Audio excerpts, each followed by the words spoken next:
Mula sa malalaking pangyayari at pagpapakalat ng tamang impormasyon, dama ang mahalagang papel ng two-way radio kahit sa pang-araw-araw nilang pamumuhay. Minamulo na sa moto. Tulad na lang ni Tatay Kai na naghahanda na kasama ng iba pang mangingisda sa dalampasigan. Mag-aalas 7 na ng gabi, sobrang dilim na dito sa Pikong. Yung mga mangingisda lalaot na. Ang bitbit nila ngayon, ilaw at yung two-way radio nila. Liwanag ng buwan lang ang gabay ng mga mangingisda kapag nasa laot.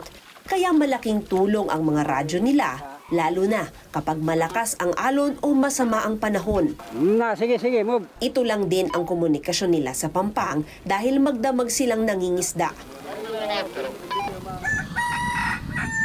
Nagagamit din ang two-way radio sa oras ng emergency. Sir, mayroon po akong i-report na incident po. Nitong linggo lang, nakatanggap ng report ang isang grupo sa kalapit barangay.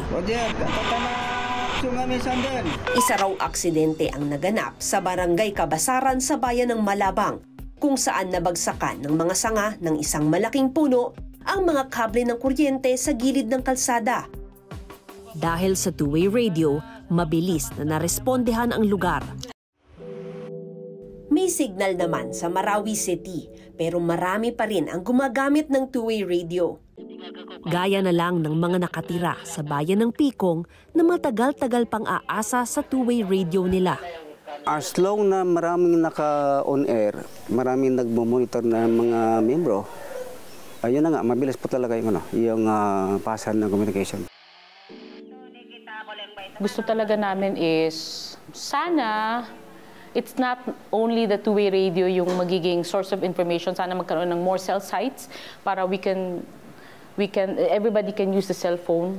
Itong mga members ng coalition is para matrain sila always on countering disinformation. Kasi yun yung pinaka-challenge dito. Idinisenyo ang teknolohiya gaya ng telepono at cellphone para magkakalayo man, malapit pa rin tayo. Pero sa pagdaan ng panahon, tila naburan nito ang personal na koneksyon at pakikipagkapwa-tao.